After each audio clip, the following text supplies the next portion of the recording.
کا خزانہ ہاتھ آئے گا۔ حضور نبی پاک صلی اللہ تعالی علیہ وآلہ وسلم نے ارشاد فرمایا، کن عالما او متعلما او محبا او مستمعا فلا تکن خامس وقت تہلی کا، یا تو تم عالم بنو یا دین کا طالب علم بنو، یا عالم اور طالب علم سے محبت کرنے والا بنو، یا دینی گفتگو کو توجہ کے ساتھ سننے والا بنو۔ فلا تکن خامس، پانچواں نہ ہونا، فقط تہلی کا، نہیں تو ہلاک ہو جاؤ۔ اللہ پاک ہمیں قرآن حدیث صحیح بیان کرنے، سننے، سمجھنے، عمل کرنے، دوسروں تک پہنچانے کی توفیق عطا فرمائے۔ حضور نبی کریم صلی اللہ تعالی علیہ وسلم کی ذات پر درود و سلام پڑھنے کے بھی فضائل و برکات ہیں، لکھنے کے بھی فضائل و برکات ہیں۔ پڑھنا بھی چاہیے، لکھنا بھی چاہیے۔ حضور صلی اللہ علیہ وسلم نے ارشاد فرمایا، جس نے کتاب میں میرا نام لکھا، درود لکھا، تو جب تک میرا نام اس پہ رہے گا فرشتے اس کے لیے استغفار کرتے رہیں گے، جس نے لکھا ہوگا۔ اور ایک اور روایت میں ہے، نبی پاک صلی اللہ علیہ وسلم نے ارشاد فرمایا کہ جس نے کتاب میں مجھ پر درود پاک لکھا تو جب تک میرا نام اس میں لکھا رہے گا فرشتے لکھنے والے کے لیے بخشش کی دعا کرتے رہیں گے۔ جس نے کسی جگہ پر حضور صلی اللہ علیہ وسلم کا نام لکھا تو قیامت والے دن حضور صلی اللہ علیہ وسلم اس رکے کو اس کے نیکیوں والے پلڑے میں رکھیں گے، جس سے اس کا نیکیوں والا پلڑا بھاری ہو جائے گا۔ اللہ تعالی ہمیں حضور صلی اللہ علیہ وسلم کی ذات پر کثرت سے درود و سلام پڑھنے کی توفیق عطا فرمائے۔ صلو علی الحبیب صلی اللہ تعالی علی محمد وصلی اللہ تعالی علیہ وآلہ وسلم۔ یہودیوں نے صحابہ کرام علیہ رضوان پر اعتراض کیا، کہا کہ ہمارا جو قبلہ ہے وہ بیت المقدس ہے، اور بیت المقدس یہ دنیا کا سب سے پہلا گھر ہے جس میں اللہ پاک کی عبادت کی جاتی ہے، تو بیت المقدس بیت اللہ سے افضل ہوا تو ہمارا دین بھی تمہارے دین سے افضل ہوا۔ جب یہودیوں نے یہ اعتراض کیا تو اللہ کریم نے آیت کریمہ نازل کی، فرمایا کہ ان اول بیت وضع للناس الذی ببکۃ مبارکا وہدی للعالمین فیہ آیات بینات مقام ابراہیم ومن دخلہ کان آمنا وللہ علی الناس حج البیت من استطاع الیہ سبیلا ومن کفر فإن اللہ غنی عن العالمین۔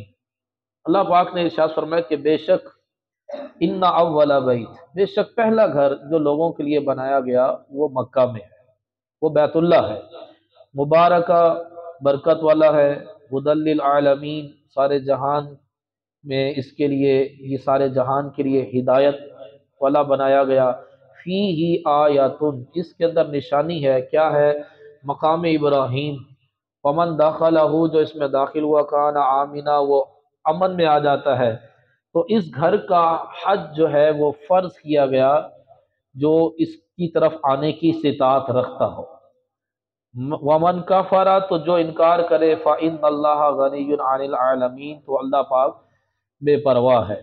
تو اللہ تبارک و تعالیٰ نے یہ آیت کریمہ نازل کی کہ جو انکار کرے تو اللہ سارے جہان سے بے پرواہ ہے۔ تو اس آیت کریمہ میں یہ ثابت کیا گیا کہ جو سب سے پہلا جو گھر تیار ہوا وہ بیت اللہ شریف ہے۔ امام زین العابدین رضی اللہ تعالیٰ عنہ سے پوچھا گیا کہ طواف کب سے شروع ہوا اور بیت اللہ شریف کو کب کس طرح سے تعمیر کیا گیا؟ تو آپ نے ارشاد فرمایا کہ جب اللہ تبارک و تعالیٰ نے فرشتوں سے کہا کہ میں اپنا ایک نائب خلیفہ بنانے لگا ہوں، تو فرشتوں نے کہا کہ خلیفہ بننے کے تو ہم زیادہ حقدار ہیں، ہم دن رات تیری عبادت کرتے ہیں، تیری تسبیح بیان کرتے ہیں۔ تو اللہ تبارک و تعالیٰ نے ارشاد فرمایا انی اعلم لا تعلمون، میں جانتا ہوں تم نہیں جانتے۔ تو فرشتوں نے سمجھا کہ اللہ پاک کو ہم نے جو یہ بات کی یہ نہیں کرنی چاہیے تھی، بڑے شرمندہ ہوئے کہ اللہ ہم سے ناراض ہوا۔ تو انہوں نے جو آسمان کے اوپر، 7 آسمانوں کے اوپر بیت المعمور ہے اس کا طواف کرنا شروع کر دیا، کئی ہزار سال اس کا طواف کیا۔ پھر آدم علیہ السلام کے دنیا میں آنے سے پہلے 2000 سال پہلے ایک پوری یہاں پر پانی ہی پانی تھا، صرف ایک ٹکڑا تھا، وہاں پر خانہ کعبہ کی بیت اللہ کی تعمیر کی گئی اور فرشتوں نے اس کا طواف کرنا شروع کیا۔ تو بیت اللہ شریف آدم علیہ السلام کے دنیا میں تشریف لانے سے پہلے ہی 2000 سال پہلے ہی گیا تھا۔ تو سب سے پہلا گھر یہی ہے، اور یہی ایک ٹکڑا تھا، اور اس کو پھیلاتے گئے، وہ جتنی بھی اس وقت پوری دنیا میں زمین پھیلی ہوئی ہے یہ وہیں سے ہی پھیلنا شروع ہوئی تھی۔ تو بیت اللہ شریف کی 6 خصوصیات ہیں۔ نمبر 1، کعبہ شریف سب سے پہلی عبادت گاہ ہے، نمبر 2، کعبہ شریف برکت والا ہے، اللہ تبارک و تعالیٰ نے فرمایا کہ یہ مبارکت برکت والا ہے۔ کعبہ شریف تمام جہان کے لیے باعث ہدایت ہے، ہدی للعالمین، اللہ پاک نے فرمایا۔ کعبہ شریف میں اللہ پاک کی واضح نشانیاں ہیں، یعنی کہ جس پتھر کے اوپر ابراہیم علیہ السلام نے قدم لگائے ہیں اس کو اللہ پاک اپنی نشانی کہہ رہا ہے۔ جس پہاڑی پر حضرت حاجرہ رضی اللہ تعالیٰ عنہ کے قدم لگے ہیں اس پہاڑی کو اللہ پاک اپنی نشانی کہہ رہا ہے۔ فیہا آیاتن، تو اس میں اللہ پاک کی نشانیاں ہیں، اور کعبہ شریف مقام امن ہے۔ شعیب اس کو بٹن آف کرو۔ اور کعبہ شریف کا حج کیا جاتا ہے، بیت المقدس کا کبھی بھی حج نہیں ہوا۔ بیت المقدس قبلہ ضرور رہا ہے لیکن بیت المقدس کا کبھی بھی حج نہیں ہوا، حج ہمیشہ سے کعبہ شریف کا ہوا۔ تو کعبہ شریف کی پہلی خصوصیت یہ بیان ہوئی کہ کعبہ شریف دنیا کی سب سے پہلی عبادت گاہ ہے، اور کعبہ شریف کیا ہے کہ یہاں پر جو داخل ہو جائے وہ امن میں آ جاتا ہے، اور یہ برکت والا ہے، ہدایت والا ہے۔ برکت والا، اس کی بڑی برکتیں ہیں کہ کعبہ شریف میں جو بندہ آ جاتا ہے، کعبہ شریف سے اپنے جسم کو مس کر لے تو اس کو شفا مل جاتی ہے، اس کی بیماریاں ختم ہو جاتی ہیں۔ پہلے کے لوگوں کو جب بھی کوئی بیماری ہوتی تھی، یا جس عرب میں جس کے ہاں بچہ گونگا پیدا ہوتا تھا تو کعبہ شریف کی چابی اس کے منہ میں داخل کی جاتی تھی، اس کو قوت گوئی مل جاتی تھی۔ علامہ احمد بن علی فاسی رحمۃ اللہ تعالی علیہ نے 433 سنی ہجری کی یہ بات بیان کی کہ کعبہ شریف کا ایک کونا ہے، اس کے 4 کونے ہیں، ایک کونے پر حجر اسود ہے، اس کو رکن اسود کہتے ہیں، اس کے ساتھ آگے والا جو کونا ہے وہ رکن عراقی کہلاتا ہے، اس سے آگے والا جو کونا ہے وہ رکن شامی کہلاتا ہے، اور اس کے آگے والا جو کونا ہے وہ رکن یمانی کہلاتا ہے۔ تو وہاں سے تھوڑا سا کونا ٹوٹ گیا۔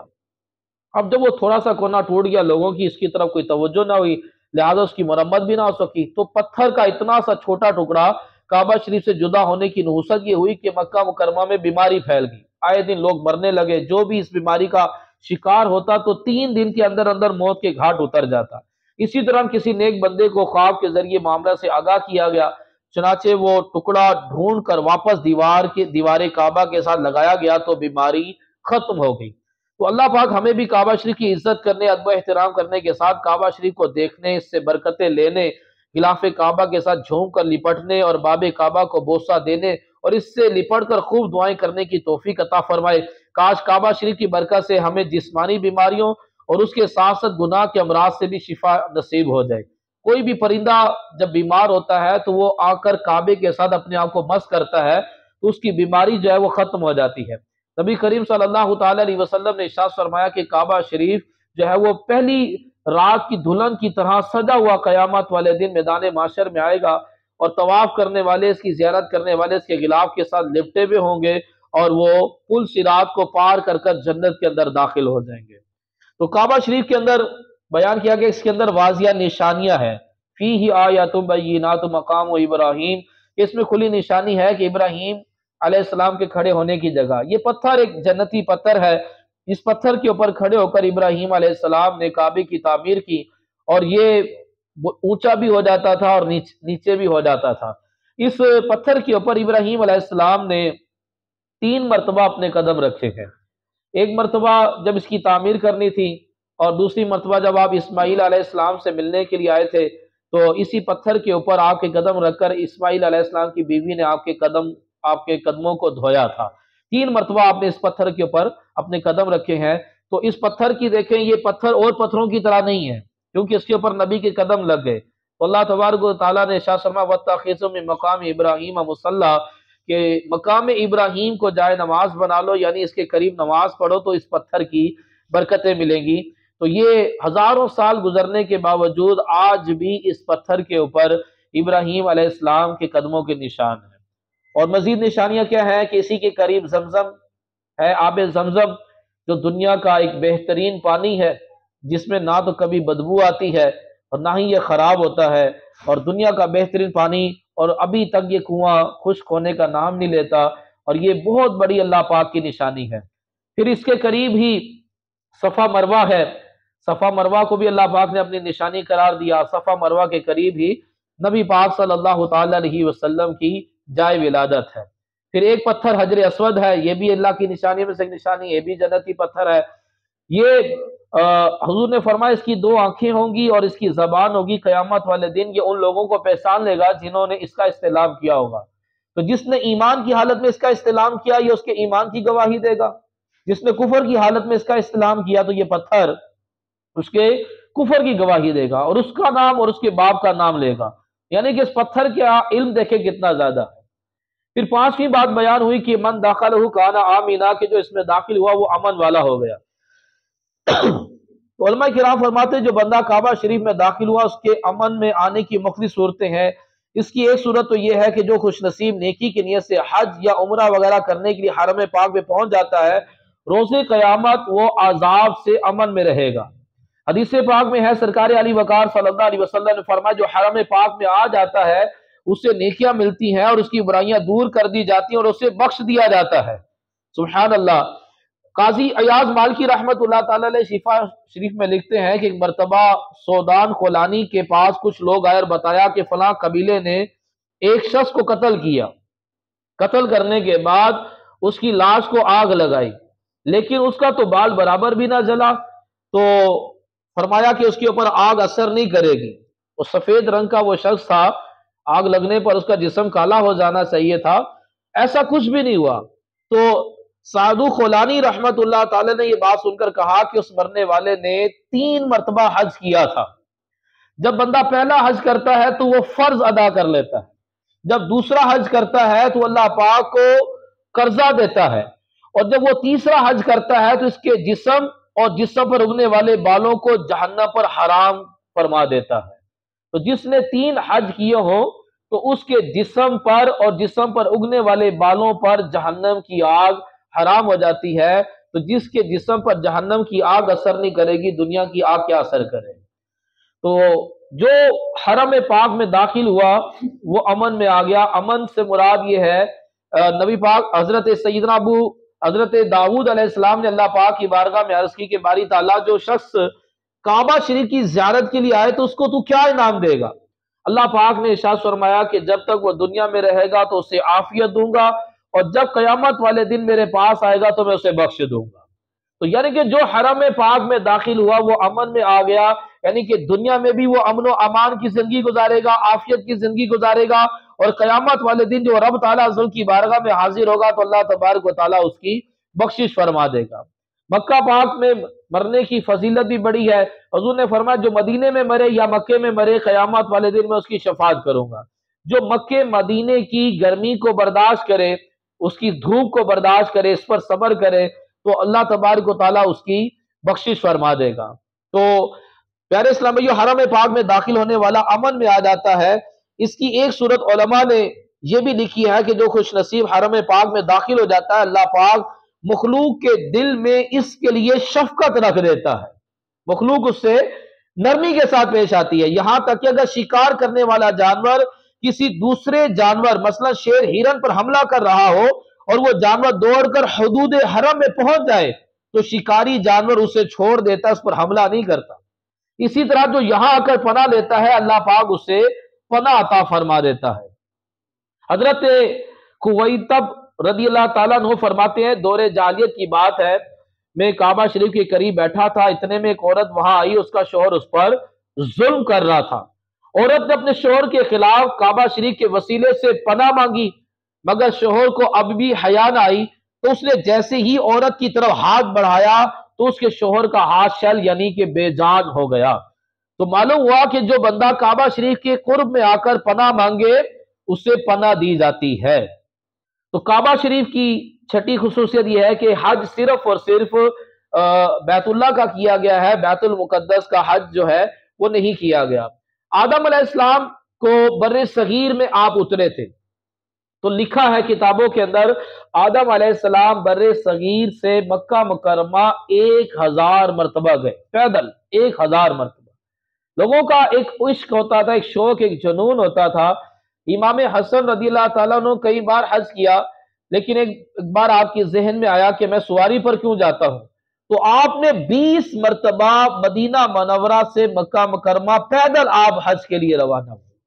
مدینہ منورہ سے مکہ مکرمہ اس زمانے میں جب کوئی سڑکیں وغیرہ بھی نہیں تھیں، تو آپ نے مدینہ سے مکہ پیدل سفر کر کر آپ نے 20 مرتبہ حج کیا۔ تو لوگوں کا ایک بڑا شوق ہوتا تھا، تو آدم علیہ السلام 1000 مرتبہ حرم پاک گئے، اس میں سے آپ 1000 مرتبہ گئے، اس میں آپ نے 300 آپ نے حج کیے اور 700 آپ نے عمرے کیے۔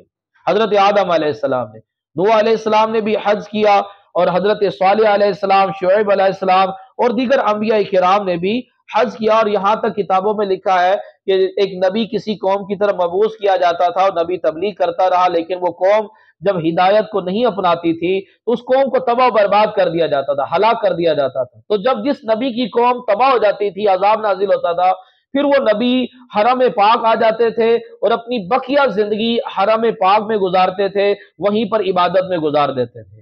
حرم پاک میں مطاف ہے، مطاف کہتے ہیں جہاں پر طواف کیا جاتا ہے، اس مطاف میں 400 انبیاء کرام کے مزارات ہیں، اور حتیم یہ بھی خانہ کعبہ کا حصہ ہے۔ اس حتیم کے اندر حضرت حاجرہ رضی اللہ تعالیٰ عنہ کا مزار ہے اور حضرت اسماعیل علیہ السلام کا مزار ہے، یعنی کہ یہ ایک جگہ بڑی برکت والی ہے۔ ایک انصاری صحابی حضور صلی اللہ علیہ وسلم کی بارگاہ میں حاضر ہوئے، عرض کی یا رسول اللہ صلی اللہ علیہ وسلم، میں نے آپ سے کچھ سوال کرنا ہے۔ نبی کریم صلی اللہ تعالی علیہ وسلم نے ارشاد فرمایا، میں بتاؤں کہ تم نے کیا سوال کرنا ہے؟ تم مجھ سے کیا مسئلہ پوچھنے کے لیے آئے ہو یا تم خود سوال کرو گے؟ عرض کی یا رسول اللہ صلی اللہ علیہ وسلم، بتائیے میں آپ سے کیا مسئلہ پوچھنے آیا ہوں۔ دیکھیں حضور سب جانتے ہیں، حضور یہ بھی جانتے ہیں کون کیا پوچھنے آیا ہے، کیا نیت لے کر آیا ہے، حضور سب جانتے ہیں۔ نبی پاک صلی اللہ علیہ وسلم نے ارشاد فرمایا، تم یہ پوچھنے آئے ہو کہ جب بندہ حج کے ارادے سے گھر سے باہر نکلتا ہے تو اس کا کیا ثواب ہے، جب وہ طواف کے بعد 2 نفل کرتا ہے تو اس کا کیا ثواب ہے، جب وہ میدان عرفہ میں وقوف کرتا ہے تو اس کا کیا ثواب ہے، جب وہ جمرات کی رمی کرتا ہے تو اس کا کیا ثواب ہے، جب وہ اپنے حلق سر کے بال اتارتا ہے تو اس کا کیا ثواب ہے؟ ان انصاری صحابی کہتے ہیں کہ اس قسم ہے اس ذات کی جس نے آپ کو حق کے ساتھ مبعوث کیا، میں آپ سے یہی پوچھنے آیا تھا۔ اب ایک شخص آیا ہے، حضور نے جان لیا کہ یہ کیا پوچھنے آیا ہے، اس نے کیا سوال کرنا ہے، اس کو ہی تو علم غیب کہتے ہیں کہ حضور سب جانتے ہیں۔ تو نبی کریم صلی اللہ علیہ وسلم نے ارشاد فرمایا کہ میں تمہیں بتاتا ہوں کہ اس کا کیا ثواب ہے، کہ جب بندہ گھر سے باہر نکلتا ہے خانہ بیت اللہ کی زیارت کے لیے تو اس کی ہر قدم پر اس کو نیکی ملتی ہے۔ جب وہ طواف کرنے کے بعد 2 رکعت نفل پڑھتا ہے تو 70 غلام آزاد کرنے کا ثواب ملتا ہے۔ جب وہ میدان عرفہ میں وقوف کرتا ہے تو اللہ تبارک و تعالیٰ آسمان دنیا پر تجلی فرما کر فرشتوں کے سامنے مباحث فرماتا ہے فرشتوں دیکھو یہ میرے بندے دور دراز سے گرد آلود بکھرے بال یہاں پر اس میدان میں جمع ہوئے ہیں، اگر ان کے گناہ ریت کے ذرے کے برابر ہوئے یا بارش کے قطروں کے برابر ہوئے، ان کے گناہوں کو معاف کر دوں گا۔ اے میرے بندو اپنے گھروں کی طرف مغفرت یافتہ لوٹ جاؤ کہ میں نے تمہیں بخش دیا۔ تو اللہ تبارک و تعالیٰ عرفہ والے دن میدان عرفات میں خاص تجلی فرماتا ہے اور ان کے گناہوں کو معاف کر دیا جاتا ہے۔ اور پھر جب حاجی حضور نے فرمایا جب رمی کرتا ہے ہر کنکری کے بدلے ایسا گناہ معاف کیا جاتا ہے، ایسا کبیرہ گناہ معاف کیا جاتا ہے، وہ گناہ جو اس کو ہلاک کرنے والا ہوتا ہے۔ بعض گناہ زندگی میں بندہ اپنے ایسے کر دیتا ہے کہ جس کی سزا اس کو دنیا میں بھی ملتی ہے، آخرت میں بھی ملتی ہے۔ ایسے گناہ ہوتے ہیں کہ جس کی بنا پر وہ دنیا اور آخرت میں ہلاک ہونے والا ہوتا ہے، لیکن جب وہ حج پر جا کر رمی کرتا ہے تو ہر کنکری کے بدلے میں ایسا کبیرہ گناہ معاف کر دیا جاتا ہے کہ جو اس کو دنیا اور آخرت میں ہلاک کرنے والا ہوتا ہے۔ پھر حضور نے فرمایا کہ جب بندہ حلق کرواتا ہے، سر کے بال اترواتا ہے، تو ہر بال کے بدلے قیامت والے دن اس کو ایک نور دیا جائے گا۔ اسی طرح روایت میں آتا ہے کہ نبی کریم صلی اللہ تعالی علیہ وسلم نے ارشاد فرمایا جب قیامت آئے گی تو اللہ تبارک و تعالیٰ فرشتوں کو حکم دے گا کہ بیت اللہ کو، کعبہ شریف کو میدان معاشر میں لے آؤ۔ تو یہ حشر کا جو میدان ہے ملک شام کی سرزمین پر لگے گا۔ فرشتے کعبہ شریف سے کہیں گے کہ اللہ تبارک و تعالیٰ تجھے میدان معاشر میں بلاتا ہے، ہم تجھے لینے آئیں گے۔ کعبہ شریف جانے سے انکار کرے گا، وہ کہے گا کہ میرے کچھ مطالبات ہیں، میرے مطالبات پورے ہو جائیں تو میں میدان معاشر میں آؤں گا۔ فرشتے پوچھیں تیرے کیا مطالبے ہیں؟ تو کعبہ شریف کہتا ہے کہ جن لوگوں نے میرا طواف کیا، میری زیارت کی، جو میرے آس پاس جن کا انتقال ہوا، ان کا حساب نہ لیا جائے، ان کو بلا حساب بخش دیا جائے۔ تو فرشتے کہتے ہیں تو کن لوگوں کی سفارش کر رہا ہے؟ وہ لوگ جو تیرا طواف کرنے کے بعد پھر رب کی نافرمانی میں مبتلا ہوئے۔ تو کعبہ شریف کہتا ہے جب تک ان کی بخشش نہ ہو جائے میں میدان معاشر میں نہیں آؤں گا۔ اللہ کریم کا ذرائع رحمت جوش میں آتا ہے، کعبہ شریف کی شفاعت قبول کی جاتی ہے۔ اللہ کریم فرماتا ہے جن لوگوں نے تیری زیارت کی، تیرا طواف کیا، تیرے ارد گرد جن کا انتقال ہوا، ان کو میں نے سب کو بلا حساب بخش دیا۔ پھر کعبہ شریف اور جن لوگوں نے طواف کیا ہوتا ہے وہ اس کا غلاف پکڑ کر لبیک کہتے ہوئے میدان معاشر میں آتے ہیں، لبیک اللہم لبیک لبیک لا شریک لک لبیک ان الحمد والنعمت لک والملک لا شریک لک، لبیک پڑھتے ہوئے میدان معاشر میں آتے ہیں، پل صراط کو پار کر کر جنت کے اندر داخل ہو جاتے ہیں۔ تو جو استطاعت رکھتا ہو اس کے لیے اس کا حج کرنا فرض ہے۔ ایک مرتبہ حج کرتا ہے فرض ادا ہو جاتا ہے، دوسری مرتبہ حج کرتا ہے یہ اللہ پاک کو قرض دیتا ہے، تیسری مرتبہ حج کرتا ہے تو اس کا جسم اور اس کے جسم پر اگنے والے بال جہنم کی آگ پر حرام کر دیے جاتے ہیں۔ تو جتنا زیادہ ہو سکے کعبہ شریف کی زیارت کرنی چاہیے، حج کے لیے جانا چاہیے۔ اگر بندہ چاہتا ہے کہ میں زندگی میں کبھی بھی کسی کا محتاج نہ ہوں تو حضور فرماتے ہیں حج کرنے والا، عمرہ کرنے والا غنی ہو جاتا ہے، کبھی بھی زندگی میں کسی کا محتاج نہیں ہوتا۔ اگر محتاجی سے بچنا چاہتا ہے، غنی ہونا چاہتا ہے تو کعبہ شریف کی زیارت کرے، مدینہ منورہ کی زیارت کرے۔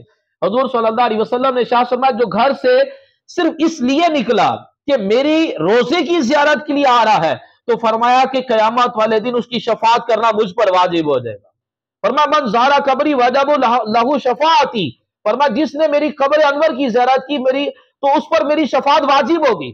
قیامت والے دن فرشتے شفاعت کریں گے، علماء شفاعت کریں گے، حافظ شفاعت کرے گا، حاجی شفاعت کرے گا، شہید شفاعت کرے گا، لیکن یہاں پر انعام دیا جا رہا ہے کہ جس نے حضور کا روزہ دیکھا ہے، حضور فرما رہے ہیں کوئی عالم، کوئی حافظ، کوئی شہید نہیں، فرمایا میں خود اس کی شفاعت فرماؤں گا۔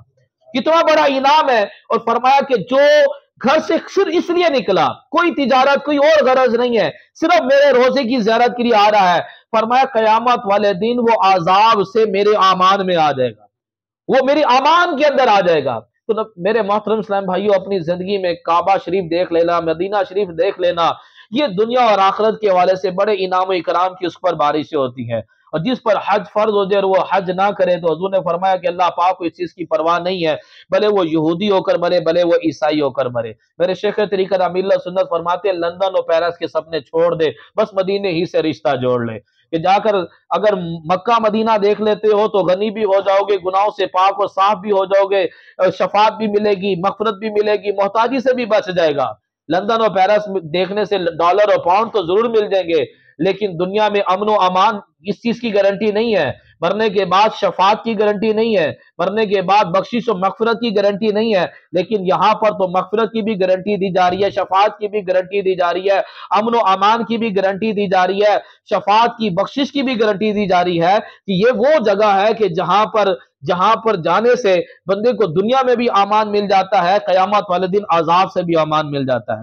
تو ہر ایک بندے کے دل میں ایک تڑپ ہونی چاہیے کہ میں موت آنے سے پہلے جا کر اللہ کا گھر دیکھاؤں اور اپنے نبی کا میں روزہ دیکھاؤں، تو اس پر دنیا اور آخرت کے انعام و اکرام کی بارشیں ہو جاتی ہیں۔ حضور صلی اللہ علیہ وسلم نے اس شخص کو دنیا کا بہترین شخص قرار دیا ہے کہ جس کو اللہ نے مال دیا اور اپنے مال سے وہ حج کرتا ہے، عمرے کرتا ہے، مسجدیں بناتا ہے، مدرسے بناتا ہے، صدقہ خیرات کرتا ہے، ایسے امیر انسان کو حضور نے دنیا کا سب سے بہترین انسان قرار دیا ہے۔ لیکن یہاں پر ایک عجیب قسم کا لوگ کو لبرل قسم کے لوگ میسج چلانا شروع کر دیتے ہیں کہ خانہ کعبہ کا طواف کرنے سے پہلے کسی کے غریب کے گھر سے گھوم کر آ جاؤ، مسجد میں سیمنٹ کی بوری دینے کے بجائے کسی کے گھر میں آٹے کا توڑا دے دو، یہ کرنے سے پہلے یہ کر دو۔ اور بھائی ہر کوئی کہہ رہا تھا جی زیادہ حج عمرے نہیں کرنے چاہیے، بھائی زیادہ حج عمرے کیوں نہیں کرنے چاہیے؟ آدم علیہ السلام کیوں 1000 مرتبہ کعبہ شریف گئے؟ کیوں امام حسن جو ہے وہ پیدل 20 مرتبہ گئے؟ ان کو نہیں پتا تھا کہ زیادہ کرنے چاہیے کم کرنے چاہیے؟ تمہیں زیادہ پتا؟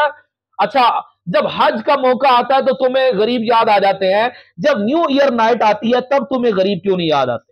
نیو ایئر نائٹ پر آپ نے کروڑوں کی آتش بازی بھی کرنی ہوتی ہے، کروڑوں کی تم نے شراب کی بوتلیں بھی کھولنی ہوتی ہے، تو اس وقت تم لبرل لوگ میسج کیوں نہیں چلاتے کہ نیو ایئر نائٹ پر آتش بازی کرنے کے بجائے اور شراب کی بوتلیں کھولنے کے بجائے غریبوں کو راشن دیا جائے؟ جب آپ شادی پر 2 کروڑ 2 ارب لگانے لگتے ہو تو اس وقت تمہیں غریب بندے کیوں نہیں یاد آتے؟ جب تم 4 کروڑ کی گاڑی لینے لگتے ہو اس وقت تمہیں غریب بندے کیوں نہیں یاد آتے؟ جب اپنی نفسانی خواہشات ہو، 4 لاکھ کا موبائل لینا، بھائی 2 لاکھ کا موبائل لے لو، 2 لاکھ سے غریب کی مدد کر دو، 4 کروڑ کی گاڑی لینی ہے، 2 کروڑ کی گاڑی لے لو، 2 کروڑ پہ غریب کی مدد کر دو، 2 ارب پہ شادی پہ خرچ کرنے ہیں بھائی، 1 ارب خرچ کر لو، 1 ارب غریب پہ کر لو، اس وقت غریب یاد نہیں آئے گا، لیکن جب حج کا موسم آئے گا تو غریب یاد آ جائیں گے، جب حضور کا میلاد کا موقع آئے گا تو غریب یاد آ جائیں گے، مسجدیں بنانے کا موقع ہے تو غریب یاد آ جائیں گے۔ تم اپنی یاشوں کے وقت تمہیں غریب یاد نہیں آتے، لیکن عبادات جس کا اللہ پاک نے حکم دیا ہے اس وقت تمہیں غریب یاد آ جاتے ہیں۔ تو یہ ایک لبرل لوگوں کا، کافروں کی ایک سازش ہے جو اس وقت اس طرح کا میسیج چلانا شروع کر دیتے ہیں۔ ایسی باتوں میں نہیں آنا چاہیے۔ اللہ نے آپ کو مال دیا، جائیں، بار بار جائیں کعبہ شریف، بار بار مکہ مدینہ جائیں، ان لوگوں کی باتوں میں نہیں آنا چاہیے۔ وہ عشق کا مرکز ہے، جتنی بار جائیں گے اس کا دنیا اور آخرت میں اس کا فائدہ ہی فائدہ ہے۔ اور حضرت امام اعظم ابو حنیفہ رضی اللہ تعالیٰ نے 60 حج کیے تھے، اتنے بڑے عالم دین، انہیں نہیں پتا تھا کہ کتنے حج کرنے چاہیے۔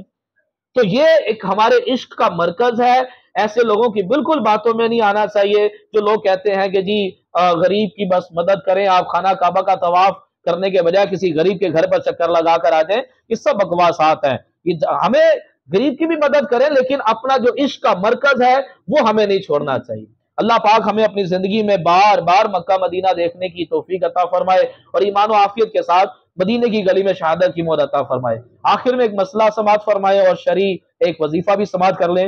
لوگوں کے یہاں مشہور یہ ہے کہ نماز کے اندر جی پاؤں کا انگوٹھا نہیں ہلنا چاہیے، انگوٹھا ہل جائے، دایاں قدم ہل جائے تو نماز ٹوٹ جاتی ہے۔ بھائی ایسا کوئی مسئلہ نہیں ہے، آپ انگوٹھا ہلا لیں، پورا پاؤں ہلا لیں، پاؤں اٹھا کر بلا آگے رکھ لیں، پیچھے رکھ لیں، نماز میں کوئی فرق نہیں پڑے گا۔ یہ اپنی طرف سے لوگوں نے ایک مشہور کیا ہوا ہے جی دائیں پاؤں کا انگوٹھا ہلنا نہیں چاہیے نہیں تو نماز ٹوٹ جاتی ہے۔ نماز اس میں نہیں ٹوٹتی، بلکہ حکم یہ ہے کہ آپ نماز پڑھ رہے تھے اور صف کے اندر خلا آ گئی ہے تو اس خلا کو پور کریں گے، تو قدم اٹھائیں گے تو خلا پور ہوگی نا۔ مسئلہ صرف یوں تھا کہ جب آپ سجدے میں جائیں تو آپ کے پاؤں کی 1 انگلی کا پیٹ زمین پر لگنا فرض ہے، 6 انگلیوں کا پیٹ لگنا واجب ہے اور 10 انگلیوں کا پیٹ لگنا سنت ہے۔ یعنی کہ پیٹ جم جانا، اس کو پیٹ کہتے ہیں اور اس کو پورا کہتے ہیں۔ اگر کسی نے نماز کے اندر صرف یہ پورے لگائے ہیں تو اس کی نماز ہوگی نہیں۔ تو یہ پیٹ لگنا، انگلیاں مڑ جانی چاہیے، مڑ کر ان کا پیٹ زمین پر لگنا چاہیے۔ 6 انگلیوں کا لگنا واجب ہے، 10 کا لگنا سنت ہے اور 1 کا فرض ہے۔ اگر 1 بھی انگلی کا پیٹ زمین پر نہ جما تو اس بندے کی نماز نہ ہوگی۔ مسئلہ یوں تھا، لیکن ایک عجیب سی افواہ پھیلا دی کہ جی انگوٹھا ہل گیا، اٹھ گیا، پاؤں ہل گیا تو نماز ٹوٹ جائے گی۔ ایسا مسئلہ بالکل نہیں ہے۔ وظیفہ سماعت فرمائے، یا قابدو، یا قابدو، یا قابدو، اگر روزانہ 40 مرتبہ پڑھ لے تو زندگی میں کسی کا محتاج نہیں ہوگا، کسی کے آگے آپ کو ہاتھ نہیں پھیلانا پڑے گا، مخلوق سے اللہ پاک اس کو بے پرواہ کر دے گا۔ یا قابدو 40 مرتبہ